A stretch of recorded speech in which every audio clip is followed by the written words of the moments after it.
All right. I am here today with one of my good friends, Michael G. Isom, who has been in my life, golly, since probably at least 2017, 2018. And we're going to have a really good, candid conversation today. One of the things that I want to talk about with Michael, and I'll share a little bit more about him, is we're going to talk about dentists that are really high income earners and how, but still even being high income earners, most of them are pretty financially fragile. They can produce like monsters, but like one bad injury or something goes wrong and the whole thing starts to wobble. I had just a really good friend that just literally severed a tendon in his and nerve in his finger this last week. He's going to be out like 3 months. And so we're having a conversation around how can he look at stepping away from the chair? So these are realistic things that we deal with. And, today's guest, Michael, he's going to have an opportunity to look at what are some of the biggest mistakes that high earners make. And I think one of those things could be sometimes like trusting banks. There's a lot of factors involved here, but we're going to talk about systems. He teaches a concept called being your own bank, and he definitely did not learn it from a textbook. He learned a lot of it from almost losing everything. So we're going to get an opportunity to dive into Michael's story today. Michael is the founder of Vault A.S. He's also co-authored a great book, which I would highly recommend, called What Would the Rockefellers Do? So Michael, welcome to Dentistry on Fire. Jeff, thank you so much. Excited to be here. Man, I can't wait. I can't wait to dive in. And, before we get really tactical, I want to set some expectations. This episode's definitely not about hype and it's not about control. In one sentence, it's the biggest, I would say, the money lie, high income. What is the biggest money lie that high income earners still potentially believe in? So as we start to look at that, I want to go into there. But before we do that, I want to really dive into, listen, your story for sure did not start with success. It started with loss. And you've talked openly about losing millions, your marriage unraveling, substance abuse, and a moment where you weren't sure that you really wanted to be here on the planet anymore. Yeah. And do us a favor, just take us there. Let's start there. Let's start with really your origin story so our listeners can get an idea about you, who you are, and really what you had to overcome and where you came from. Okay, Jeff, thank you. Man, you started talking about that. And I took myself back to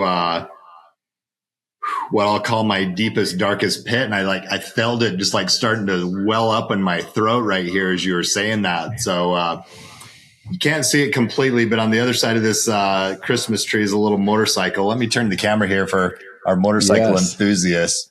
But that's a little pit bike, dirt bike. I have that in my office because I grew up in the dirt bike industry. 7th grade, my first job, Jeff, I was sweeping floors, washing bikes, emptying trash in 7th grade for $2.25 an hour.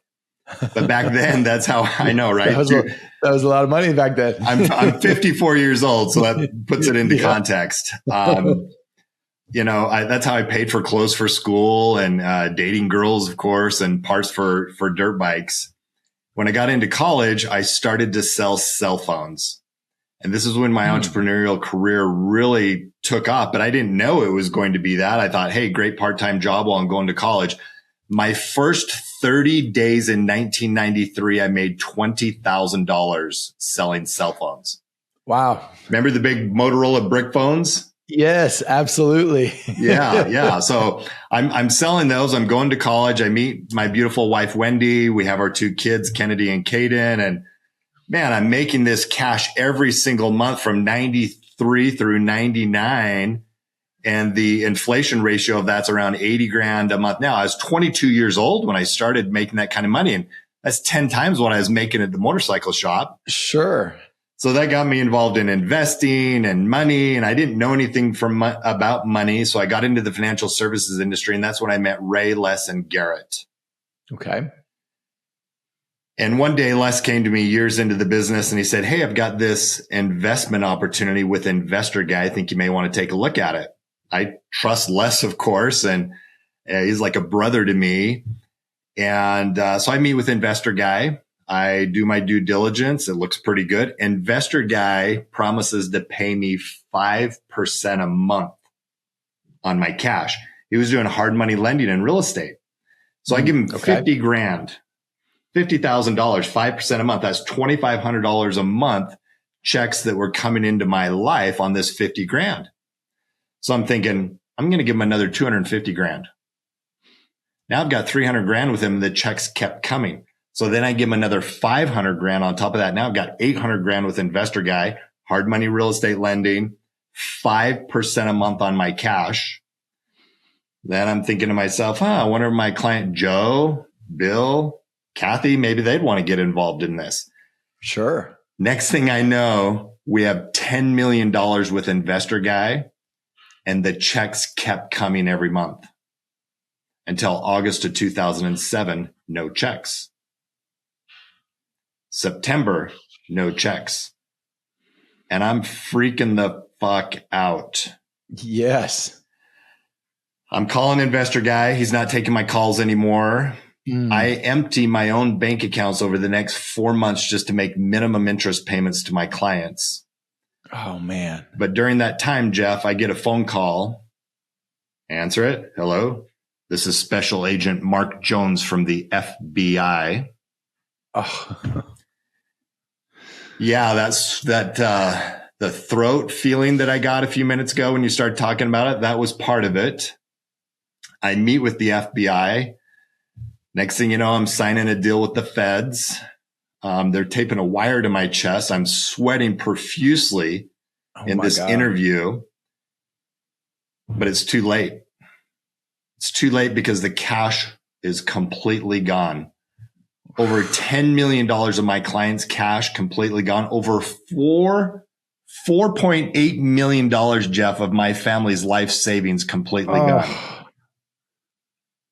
I didn't come for money. My father was a truck driver. I worked in the motorcycle shop selling cell phones, got into the financial services industry.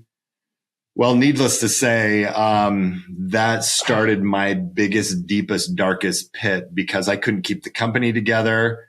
I was on antidepressants. I was drinking excessively. I was taking narcotic Loratab pain pills, buying them off of the street, doing everything I could to numb myself out from the reality of what had happened in my life. Couldn't keep the company together, shut the company down. This was 2008, 2009. In the fall of 2010, almost 3 years into this, money being gone, there's a knock at our front door. And it's like, I don't know, 6 o'clock in the morning. I open it up and it's my wife's family sitting there. Father, mother, uncle, brother, another brother, sister-in-law. And I saw 2 big U-Haul trucks back up into the driveway of our home. Oh. And they said, we're here for Wendy and the kids. They're moving out.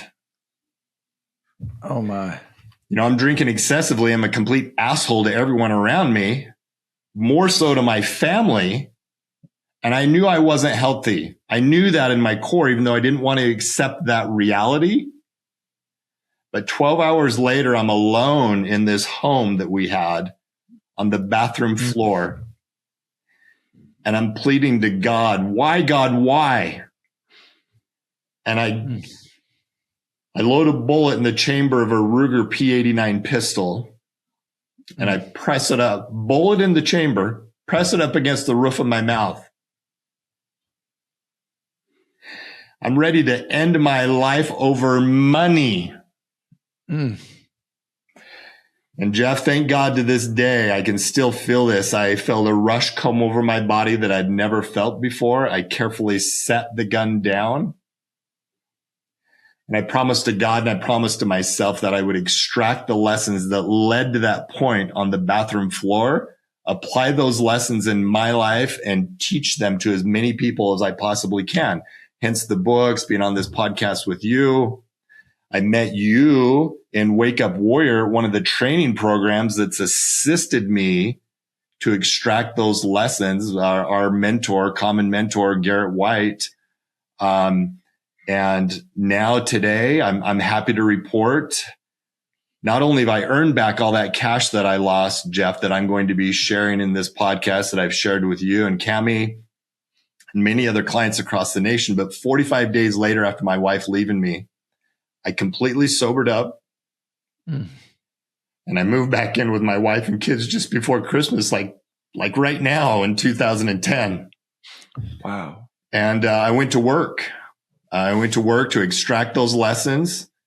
Thank God I learned the framework of extracting lessons of life situations in my life. And you and I both utilize that in our individual lives. We teach that to other people. I teach it with people in money. You teach it with dentistry and in life in general and being a dentist and the overwhelm and everything that can come from that. But there's three main lessons that I learned from it that we'll touch on through this podcast, which is number one asset, number one investment, and number one strategy.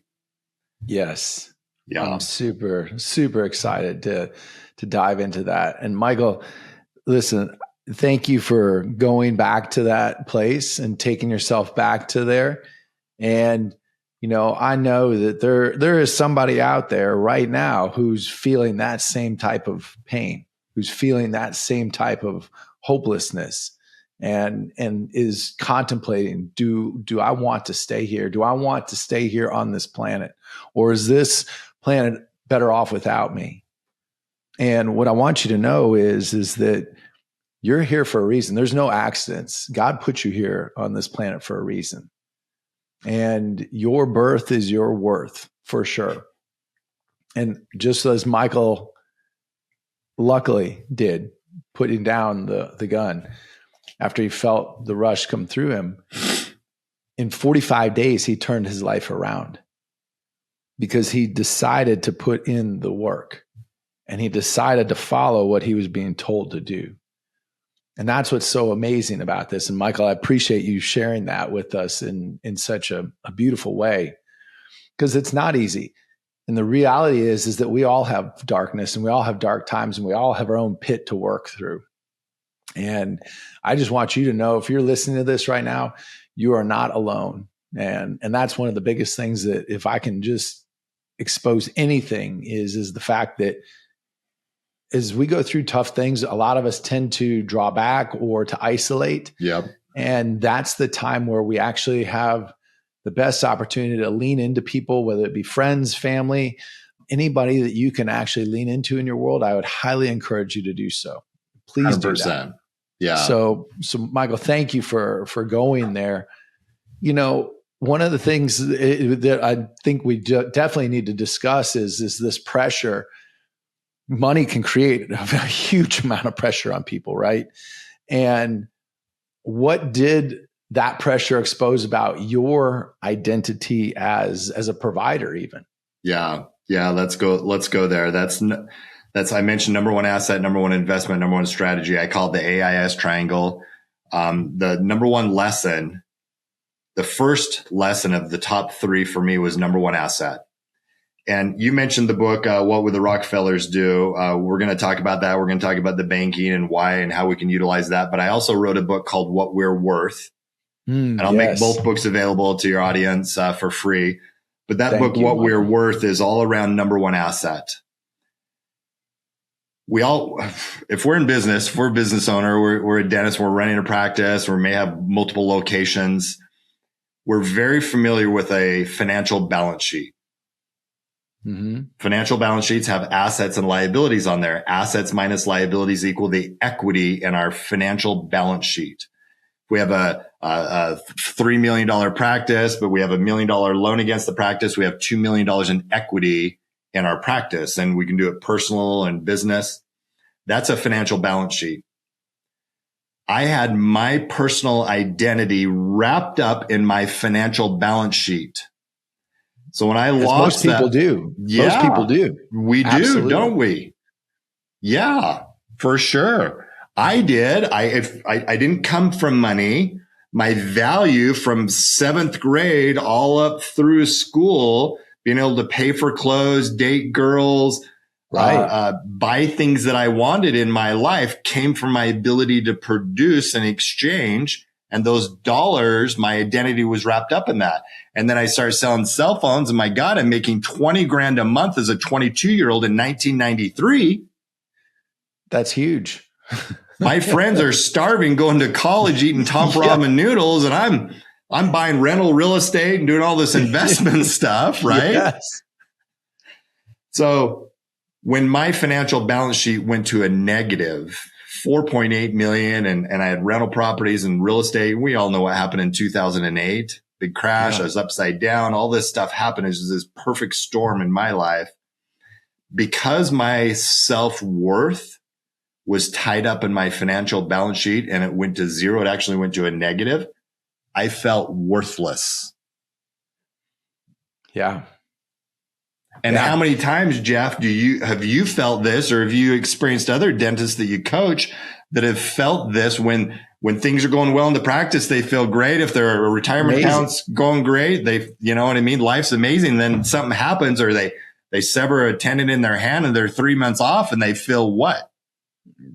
They feel this lack of control. First of all, second, you made a super great point that I want to come back to is that when your identity is tied into something that can be taken from you, it's a very dangerous place to live and to be.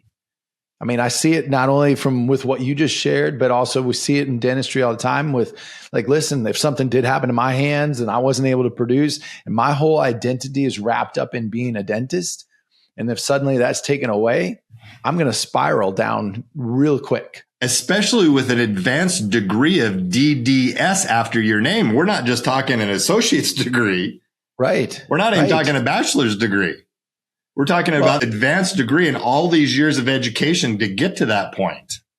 And Michael, we see this too, even in older docs who are getting ready to retire from doing dentistry anymore. They've taken all these years to build up this practice, and it's almost like their baby, right? I mean, they've given birth to this. They've built it from nothing, from scratch.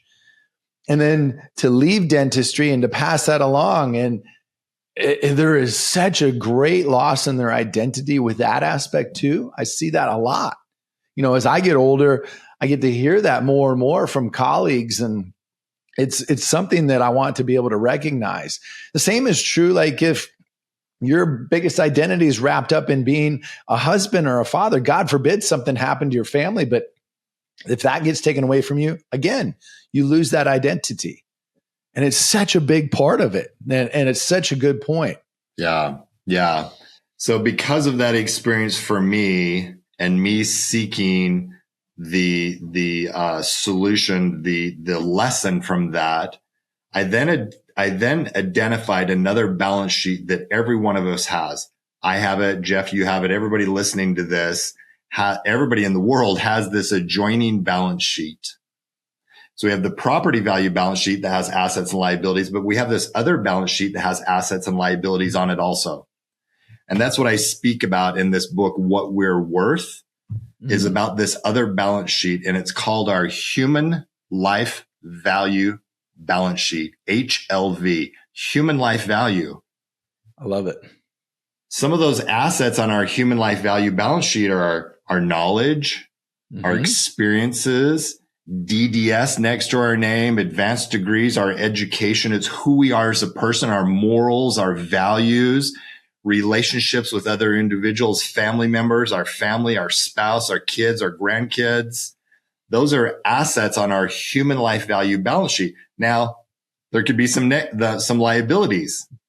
There could be some limiting mindsets, limiting beliefs, and things of that nature on our human life value balance sheet. But the correlation that I want to make here, Jeff, and then we can go into more depth on it, however you'd like. Human life value. If you think about it, Jeff, everything in your life, as far as who you are as a person, your human life value, your mental capital, everything that makes up Dr. Jeff Buski, that is the source and creator of all of your property value. 100%. So it's a simple formula. If we want to create more property value, if we want to be of more value in our practice, not only running our practice and managing it and building and growing as an entrepreneur in dentistry, but also communicating with patients, it starts with us, the individual. So number one asset and the clarity around that is I now look at both balance sheets, but I look at my human life value balance sheet first, knowing that it's the source and creator of property value. And it's those intrinsic self-worth items in life that can never be taken away from me unless I choose to let someone take that away from me. But it's who I am as a person. And that's where my true value comes from. Absolutely. I couldn't, well said, very well said. And it's so significant because it's so easy to get wrapped up in, hey, what is the practice producing and what are we collecting and everything in that essence, which you do need the money and you do need to focus on the numbers and you do need to watch everything and have a good idea of exactly where you're at. I'm not saying numbers aren't important. Numbers don't lie and they help us get a gauge on where we're at. However, the other half of the equation is looking at our identity, which ties into our mindset, which then feeds into that whole aspect that Michael was just talking about. And if we don't have a great self-worth or self-value, or let's even break it down further, if we're experiencing a problem or a disengagement inside of our marriage, it is 100% going to affect how we show up in our practice. Like, I know that if I get up and I have a fight with my wife, Cammie, in that morning, I'm going to go to work that day and I'm going to kind of suck. I'll still be able to do my dentistry and everything, but I'm not going to be able to give those individual patients that I'm seeing that day or my team 100% of what I know that I could do. And that's just the truth. And we tend to think because we're intelligent individuals that we can just leave it at the door. And that's bullshit. You don't get to leave it at the door. It's still occupying space, the 6 inches between your ears. But when you have an amazing identity as a leader and you develop a very, very strong mindset and you take that human life value and you build that capital, now you start to create this capacity where you do become immovable or unshakable to where now you can handle more and you can show up very powerfully as a leader. 100%.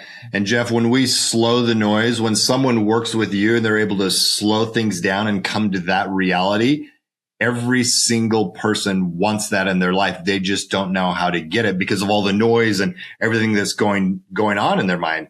I've experienced this with you. I've had conversations with you where you've helped me slow things down. And when I slow things down, I get to the clarity of what I truly want in my life, which I am identifying. My version of that is that I'm identifying my human life value assets and my liabilities. And I know that's where the opportunity is, and then leveraging that in my business life. Absolutely, man. It is so imperative. And I love that. I love looking at that human life value, how then you've got the two balance sheets and they play hand in hand. It's not one or the other. It's both and that's so important for us to see. So Thank you, Michael, for sharing that first aspect. Yeah. Jeff, before we move on from that though, I want to ask you this, because when you were talking, I thought about it. Have you and how many of the dentists that you coach and work with ever gotten bored in their dental practice? Have we ever gotten bored in our dental practice? Is that what you asked? Yes. Yeah, it happens all the time because dentists, at least in my experience, have forever since the beginning of time always been chasing like the shiny object or the shiny shit that's coming out next. Like, what's the new laser? What's the new CAD cam? What's the new milling unit? What's the new printer? And it's so easy to get distracted. Technology is important. I mean, our office has been built on it. We are known to be high tech and high touch. And that's one of the things that we're very proud of. But in the essence, it's easy to get caught up in that because if you're bored, then you just want to, think about why you buy things. We buy things typically to feel better. That's the truth. And so when you start to look at what are the purchases that you're making, not only in your practice, but in your life, then you ask yourself, why am I truly buying this? Is it out of boredom? Is it because I'm missing something? Or is it because I really think that this, is going to take me to where I need to be? Yeah. Because to answer your question, yes. Yeah. I think a lot of dentists get to a point of where they feel bored. So it could be because you're just doing the same thing over and over again too. Yeah. Yeah. And you're not expanding. You're not growing. Golly, doing dentistry now 28 years, I still love what I get to do. And I look at it like I get to. When I look at it, like when you're bored, you look at it like you have to. I look at it like I get to have this opportunity to transform somebody's life, especially with dental implants, and creating an opportunity to give somebody back a big part of their life. I love that. Obviously I get paid well for it, but I get the emotional paychecks that just mean so much to myself and my team. And it's so fun to be a part of that journey that's like, to me, that gets addictive. I love that aspect of it. Yeah. But it's easy if you're doing things that are just mundane, to get very bored. Absolutely. 100%, Michael. So let's put that into perspective a little bit deeper, because I got bored, right? I've got millions and millions of dollars making me 5% a month in cash flow. I started getting bored in my business. So I took my eye off of my business. Yes. And when dentists get bored, they take their eye off of their practice. Absolutely. And if we get bored in our marriage, we take our eye off of our spouse. Yes. And I know that just like you were saying before, I've experienced this myself and the impact on our life. I've rescheduled a full day before of appointments because I've been off with Wendy. So I see the impact in that, but I also see the investment in that and the opportunity with that. So that leads us into number one investment. So we have number one asset and those two balance sheets. You are the number one asset. People are assets. Things are not. Human life value is the source and creator of all property value. Number one investment has two main characteristics: control and human life value. Okay. What you control, what everybody controls, what dentists control and have the most human life value, knowledge, experience, expertise, purpose, and passion in, is their ability, Jeff, it's your ability to produce in your area of expertise at the highest level. Correct. That's what's put the most amount of cash in your pocket, isn't it? Your ability 100%. to produce as a dentist, run your practice. Yes, absolutely. 100%. The mixture of art and science and being able to utilize that and take the professional skill sets that we've developed and that we continue to accelerate in, that's what allows us to produce at a high level. And so when we get bored in our business and we take our eye off of our practice, our business, we start looking for the solution outside of our control and outside of our knowledge, experience, and expertise, purpose, and passion. Same with our marriage. We get bored in our marriage. We start looking for the solution outside of our spouse. Correct. But when it comes to money, when it comes to our practice, number one investment, the area to invest, to truly invest, to take risk in for a higher reward, is in an area where we have control and knowledge and experience and expertise, purpose and passion, human life value. And that's the business of dentistry. 100%. It's what has and will continue to put the most amount of money in your pocket. Totally agreed. But we get bored, we take our attention away from that, and then the business declines, and then we're trying to play catch up. So I know you've taught me this. It's a big blinking red light. When you meet with a dentist, if they're getting bored in their practice, that's like, or if they get bored in their marriage, that's one of the first areas to work on because it has the biggest opportunity. Absolutely, it does. For sure. Yeah. Yeah. For sure. So number one investment is your business practice. It could be real estate too, right? There's some dentists that are just great entrepreneurs and they have multiple locations and they buy the building. They know how to get a practice up from the ground up and do systems, processes, procedures. That could be a great investment for them. But the characteristics is control. Number one, what you control. Number two, what you have the most human life value in: knowledge, experience, expertise, purpose, and passion. I mentioned purpose and passion because we can grind, We get out of school, we get into practice, we're grinding, we're creating, it's exciting, it's fun, it's new. We may start to get a little bored and complacent, and we take our eye off of that. That's when things start to decline.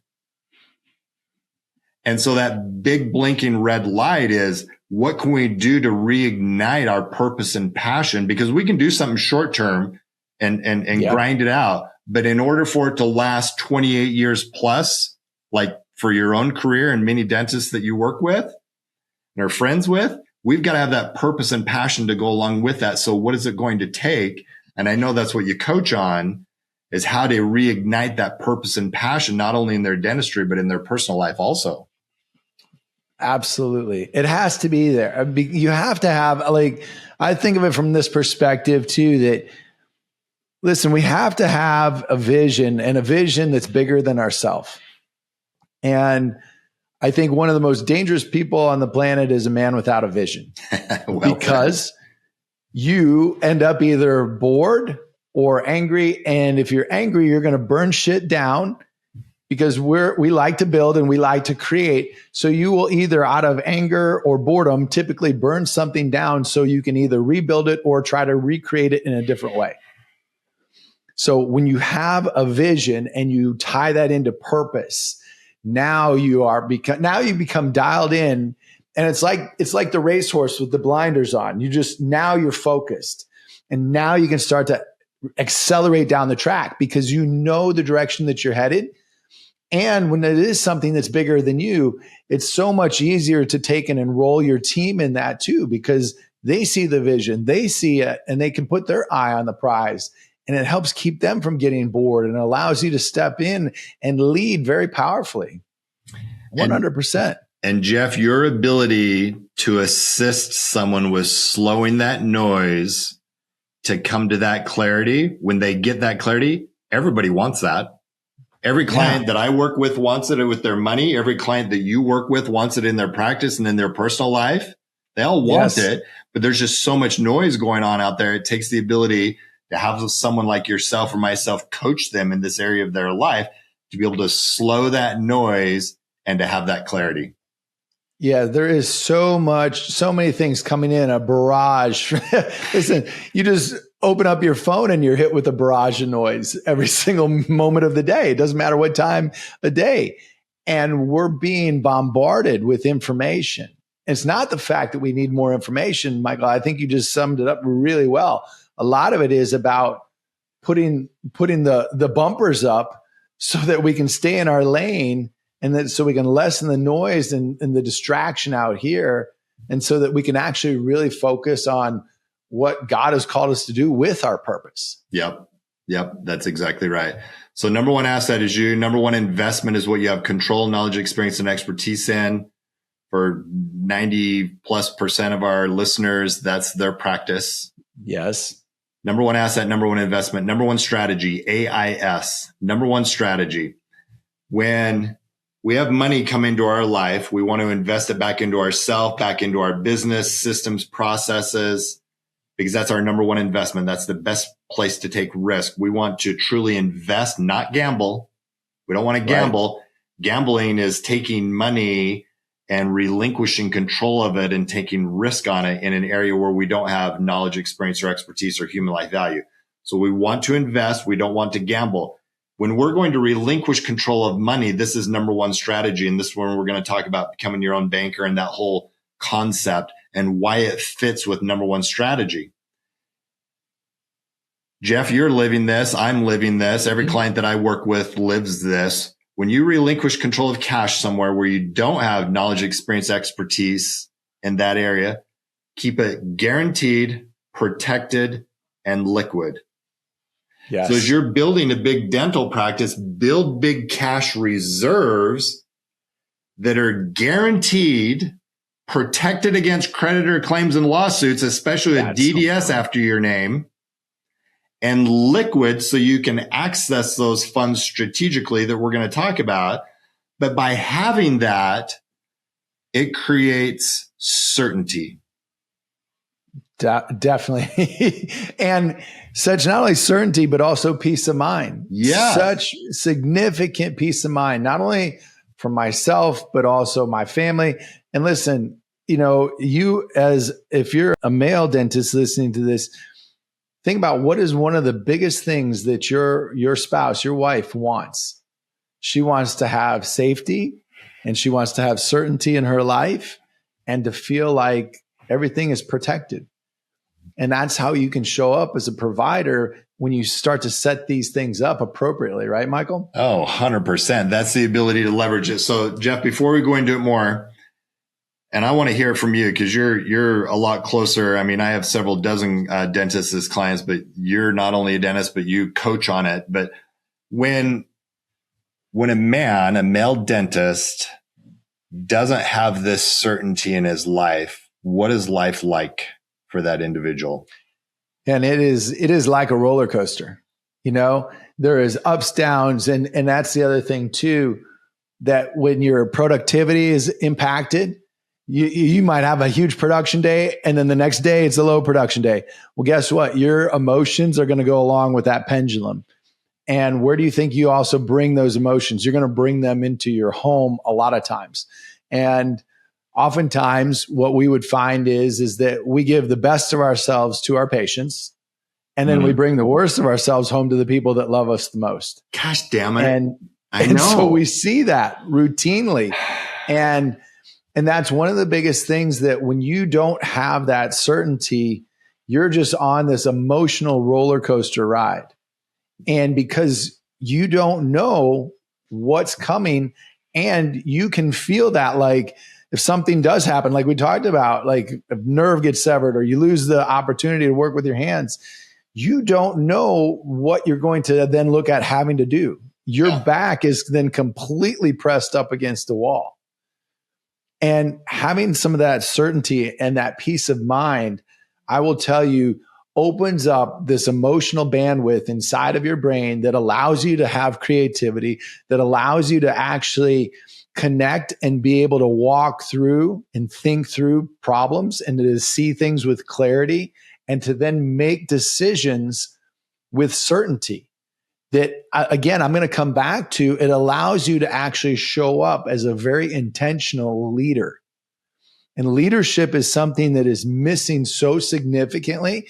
And the reason I think one of the things that's missing so significantly is leadership walks on this fine line more so toward the line of darkness than it does the light. Because we have to do a lot of things in a leadership role that really do border on that line of darkness. Yep. And a lot of what gets confused nowadays is that people call leadership is really management. That's not leadership. Leadership is also, too, one of these identities that as you become a better leader, and I don't think leaders are born, I think that they are created. That's my own personal opinion. But as you become a better leader, that is one of those identities that cannot be stripped from you. Yeah, it's a line item on the human life value balance sheet. Perfect. 100%. Yes. And we can leverage that in our life. And again, I keep coming back to this, but when we slow the noise, so I want to talk about the noise really quick. You said it's on our phones, it's everywhere, it's social media, it's all this stuff. But some of the biggest noises out there is the government. Yes. Regulations. Yes. Financial institutions. There's a lot of noise from financial institutions. Do this, don't do that, all this stuff, all the noise. The news media. Yes. I think 9/11, or not 9/11, but COVID exposed the news media more. At least for me, it did. It's just like there's so much more gray before, but now for me today, there's just so much more black and white with just the propaganda, their agenda, right? The government, big financial institutions, the news media, they have an agenda. Yes, they do. And so all the more reason for us to become a leader, to slow the noise, to go through your process, to go through my process, to be able to slow that noise and gain that clarity for yourself as an individual, for yourself first, for your spouse, for your family, for your practice. And to have this, utilize your framework that you coach on, utilize AIS in your life of identifying everything on the human life value balance sheet, gaining clarity around number one, investment. And then when you relinquish control of cash, keep it guaranteed, protected, and liquid, and use the systems that we provide to use that back into your life for future money decisions you're going to make anyway. And that's that whole banking concept that you're introducing and talking about earlier. Well, and Michael, that creates, simply put, that creates sovereignty. You know, Yeah. when you look at becoming a sovereign individual, when you have these things and these processes put in place, that's one of the things that allows you to experience that. 100%. I was just thinking that as you were saying that, I was just like, you know, one of the things that we really do want to achieve is being a sovereign individual and having our freedoms. I mean, that's like the whole purpose in life. And to continue to expand and to grow and to have this opportunity to reveal more of who you are. And I mean, if you can do that, I look at that as some of the stepping stones to being successful. Yep.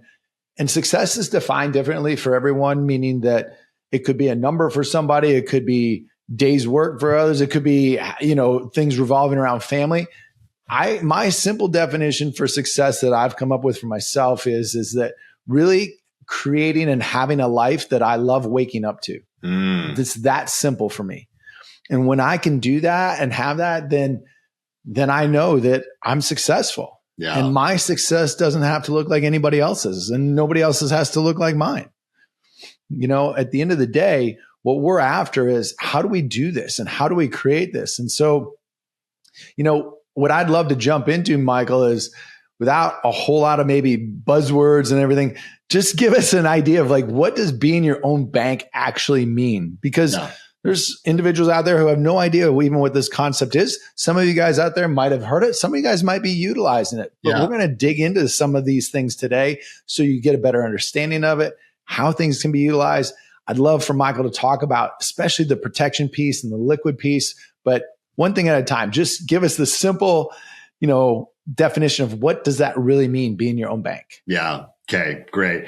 And that's why Garrett Gunderson and I wrote the book, What Would the Rockefellers Do? Our first version came out in 2016. Second version came out a year and a half ago. And we now have large mutual life insurance companies like New York Life, Jeff, that just approved that book through compliance. Sweet. For their agents to use nationwide. So we're not only using it ourselves with clients like yourself, you and Cami, but we're out to change the industry. Because there's a lot of misinformation when it comes to what is this whole banking concept? How does it work? And I put it in the framework of AIS. So number one strategy, when you relinquish control of cash, keep it guaranteed, protected, and liquid. Well, you could put it into a regular savings account and have some certain guarantees and have it protected up to a certain amount and have the liquidity of it. But there's a product called whole life insurance with the large mutual life insurance companies, New York Life, Mass Mutual, Guardian Life, One America, Penn Mutual. These companies have been in existence for over 150 years. They just barely, like a number of years ago, went from a paper app to an electronic app. They're just so conservative. But we're buying that conservativeness of their company when we relinquish cash to them in a product. So whole life insurance is a product. Just like a tool in dentistry, it's how you utilize that tool with patients or with clients. And that's how we leverage it. So we leverage whole life insurance as a product because number one, there's an underlying guaranteed rate of return on the cash. So whole life insurance is not an investment. It's a savings vehicle, right? We identified investments where you have control, knowledge, experience, and expertise. That's the area to take risk. When you relinquish control of your cash, keep it guaranteed, protected, liquid. So whole life insurance meets that characteristics. Now, to go further and what we go into depth on in our book, What Would the Rockefellers Do? We want that whole life insurance to be properly structured and optimally funded. What that means technically is that there's a rider you can attach to these whole life policies that allow you to put extra cash into them over and above the minimum amounts that they require you to put in. And you don't pay commissions on that extra amount that you put in. The IRS regulates how much extra that you can put in. So if we have a client that wants to put away $5,000 a month, maybe only 1,500 of that is the minimum amount. And then the other 3,500 is the extra that they put in. As the rider. As the rider. That's exactly right. It's called a paid up additions rider, PUA. And that lowers the commissions by 70% on the policy. Now the policy is producing net return on their cash around 4 to 5% a year, tax free. That's huge. That's huge. Individuals in the stock market, Jeff, S&P 500 are hoping to get 8, 9, 10%. They pay a management fee. They pay taxes on it. They're netting somewhere around what they're getting in their whole life insurance. And having all the risk. And not to mention the risk. That's exactly right. So we take clients like you and Cammie through a process to identify all of this and to get this in place and then leverage it as a tool for the certainty and then leverage that certainty in their life, the peace of mind, because as we build big business in our practice and we have big cash savings being built over here, it protects our courage and confidence to not only give us the peace of mind for ourselves and our spouse, but to continue to build at a really high level in our practice. It's phenomenal. Yeah. It's such a phenomenal vehicle. And it has a death benefit associated with it. Every dentist that I've worked with wants death benefit, whether it's term life insurance or whether it's whole life insurance, a permanent policy, they want death benefit. Absolutely. Like I know if something, God forbid, happened to me, I know that Cammie and the kids are set. There's not going to be any issue. And just that peace of mind is so freeing.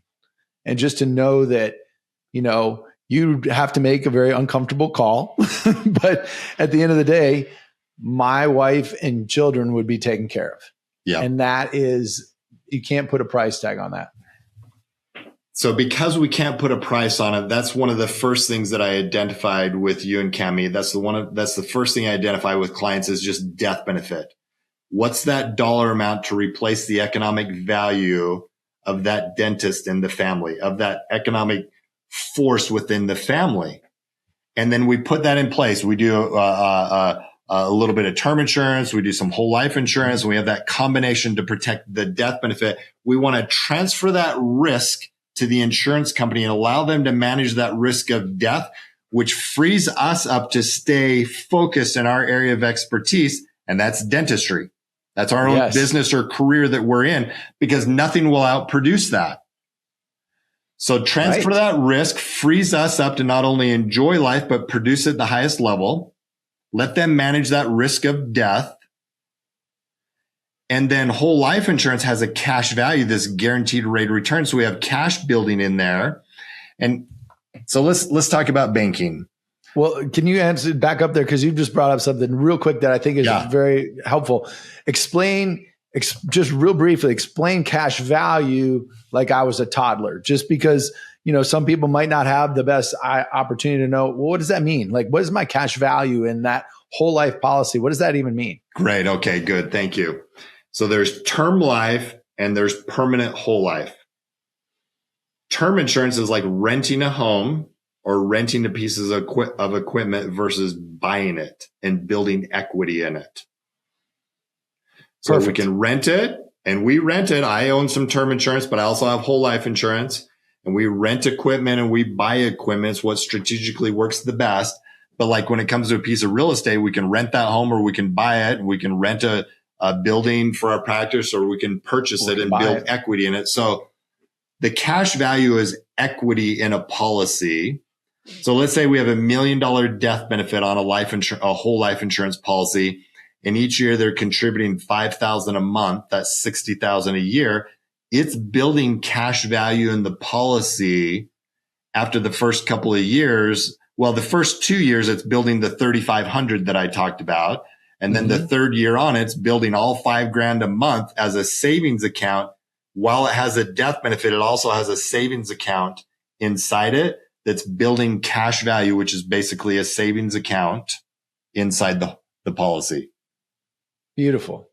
And so this will probably get into some of the liquidity aspect of it, but just so the listeners have an opportunity, how do the policy loans actually work then? Yeah. And there's a lot of misinformation out there, because if you're Googling or YouTubing or, seeing videos online about becoming your own banker, and they're saying you're paying yourself the interest, you're not paying yourself, but you can pay yourself the spread. And there's a big benefit to that. I'll talk about that. That's an important difference. It is a significant difference. When you take a policy loan utilizing your whole life policy, it's the life insurance company that lends you their money and they put a lien against your cash value. So if you have $500,000 of cash value in your policy, it's kind of like a home equity line of credit against your house. The life insurance company, if you have 500 grand in your policy that's growing, the life insurance company will lend you up to 500 grand and they put a lien against your cash value and use it as collateral. So if you don't pay them back, they're going to take it from your cash value. And if you die, they'll take it from your death benefit and pay off the policy loan. So you have a guaranteed line of credit. Well, right now, Jeff, those interest rates are 5%. That's a little better than what's out there right now anywhere else, right? Yeah. Business loans are what? 9, 10, 12, whatever they are. Leases of equipment, when you do the math on them, many of the leases on equipment are around 19% a year. It's crazy. Crazy. So let's put some of this into, when I did go to college, I went to school to become an accountant. So I love numbers. That's why I think I've done so well in the financial services industry. And so I have to be careful not to give too many numbers. In the 1980s, Jeff, banks, so 1980s, when you and I were rocking out to big hair bands in the 1980s. Yes. When I had hair, and I used to have banks paid savings account interest rates of 9%.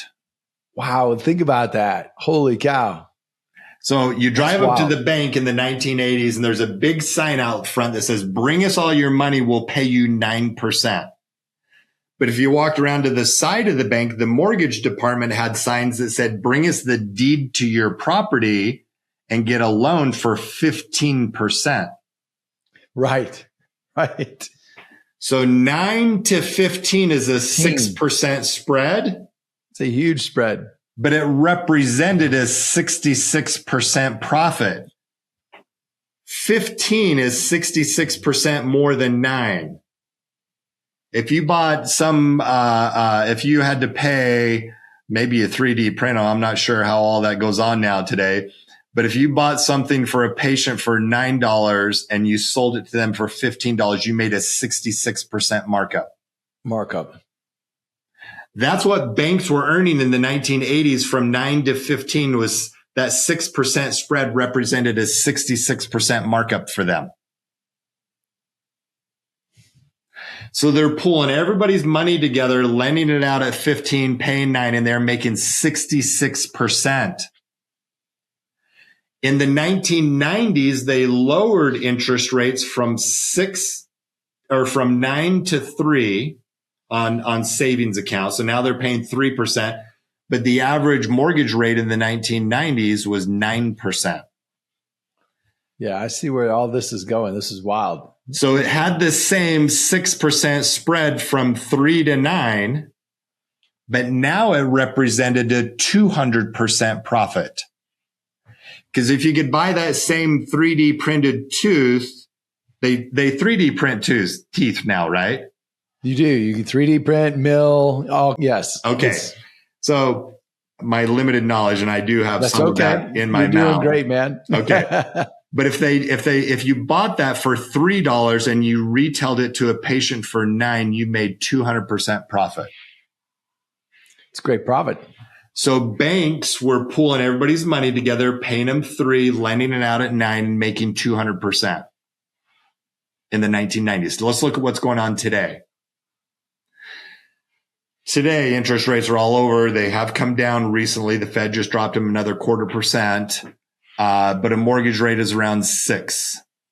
Mm-hmm. So let me just plug this into my calculator. And savings rates, you can still get around 3% on a savings rate, but 3 to 6 is 100%. So if they're paying 3, they're lending out at 6, they're still making 100%.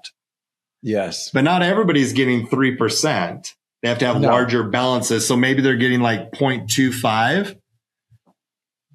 0.25 to 6% is 2,300% difference. Yeah, that's what I was figuring. That's where this was all headed to. That's huge. So when I go through, Jeff, like I went through for you and Cammie, clients are saying, well, how do I become the bank? Yeah. It makes sense when the spread is larger than what the insurance company is going to charge you. So if I put in 5% to 6%, that's 1% difference, 5 to 6, but it represents a 20% increase. So if I find docs that are paying 6, 7, 8, 9%, and they've got money in a qualified plan, 401k, and they don't have it in whole life insurance, and we can transition some of that money into a whole life insurance policy, they can become their own bank. They can pay themselves that 20%, that 40%, that 66% with money decisions they're making anyway. Exactly. Listen, and I'll share this. Like, I have used this to when we bought one of our boats. I've used this when we actually bought the lot that we built our custom dream home on. I've used this also too, even just as a bridge with legal things, all kinds of different ways to utilize this. And the thing that I love so much about it is like, it is so liquid. And as Michael said, it is protected. I don't have to worry that if I was sued, like they're not going to be able to get this. So personally, I would rather leave less money in my bank account, enough to cover my bills and my living expenses and that, and maximize a policy because I get access to it. Like last time, Michael, I made a call to you and we had the money within our account by like the next day. Yeah. And it wasn't, I didn't have to go through 2 hours of paperwork like you would, or longer, or a week's worth of approval from a bank. It was a phone call. And that's also personal care and personal touch. And there's a lot also that goes along with that is just, that really makes it like a white glove type of service that I know that you provide. And that to me, again, it gives peace of mind. It gives me clarity, and it gives me confidence, and it gives me certainty to make decisions. Yeah. Beautiful. Beautiful. So well said. You're welcome, and well said. So there's a whole economic basis around all of this that you and Cammie are enjoying, that all my clients are enjoying, that I'd love to help any listeners with. Even if they already have policies in place and they don't know how to utilize them, I'm happy to help with that. Wendy and I bought our dream cabin 2 years ago. Mortgage interest rates were around 7.2% on a second home with an 840 credit score and low debt to income ratio, great income. And instead of taking a mortgage on that cabin at 7.2%, we took a policy loan at 5%, $815,000 policy loan, paid cash for it. And we're paying ourselves the difference between that 5 and the 7. And that's a 40% savings for us. 40%. I'm not getting that in the stock market anywhere with a shit ton of risk. I'm doing it with a money decision that I'm making anyway. So we have countless examples for that, but I want to touch on this also, Jeff. Whole life insurance gives you a death benefit today that we all want, and it gives you a death benefit tomorrow. Whether you die at age 70, 80, 90, or 100, they actually go out to age 121 now. It's going to pay a death benefit. So we can add that death benefit as a line item on our financial balance sheet, and we can spend that death benefit while we're alive and leave it behind when we die. Here's one quick example, and there are dozens of examples out there.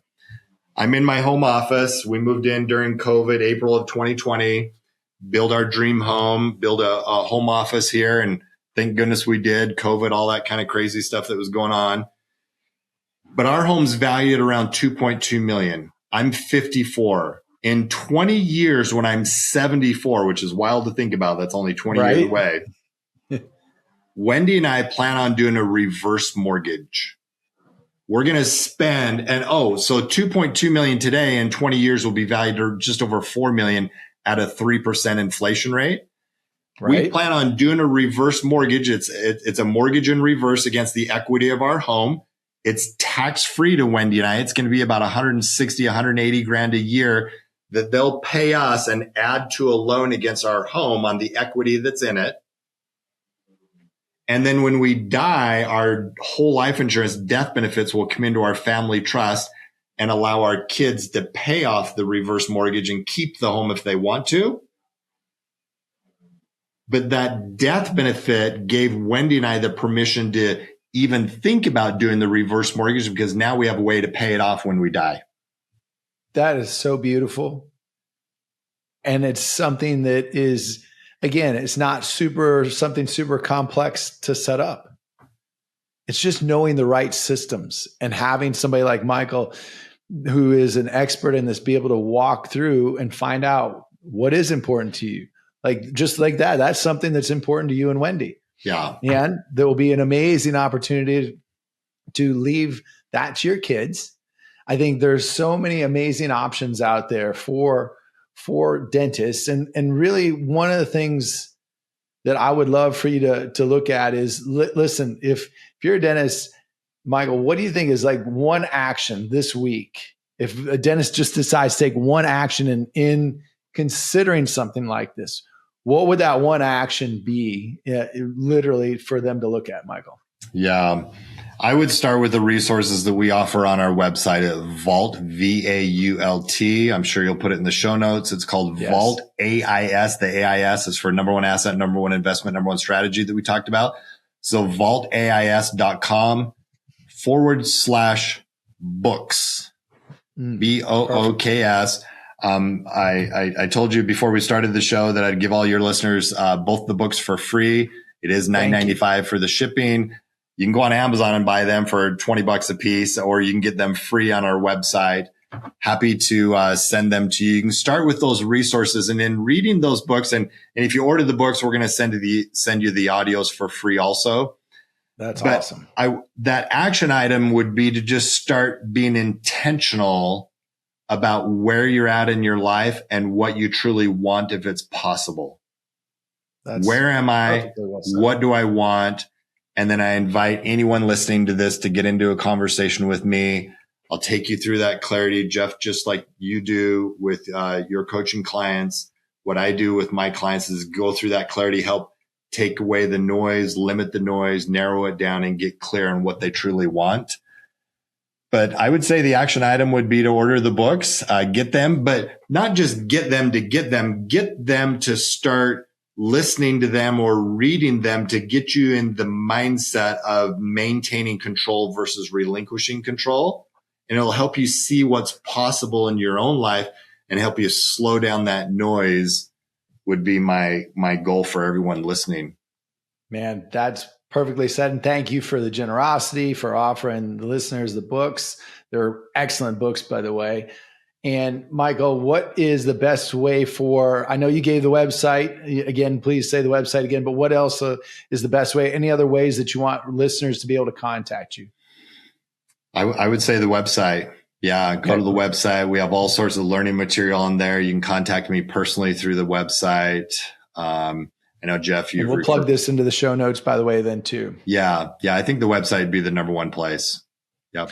Thank you. Man, Michael, brother, thank you for the wisdom and the scars. Thank you for both and for sharing both today. And guys, I couldn't encourage you, really to get yourself financially in a great place. Take a minute, take the offer, take Michael up on the offer, get the books, study them, be intentional about it, and then set yourself up for success so that you can put yourself in a great place to create clarity, to create certainty. The more that part is in order, the rest of the things in life fall in place a lot easier. Money doesn't solve every problem, but it sure helps quite a few. And having that peace of mind is worth it. Like I said, to me, it's priceless knowing that if something happens to me, my family is taken care of. And then to set things up so that you can actually create legacy. So Michael, thank you very much for being an amazing guest today. Thank you for dropping some incredible knowledge bombs. And until next time, have an amazing day. Peace. Love y'all. Take care. let's stop there.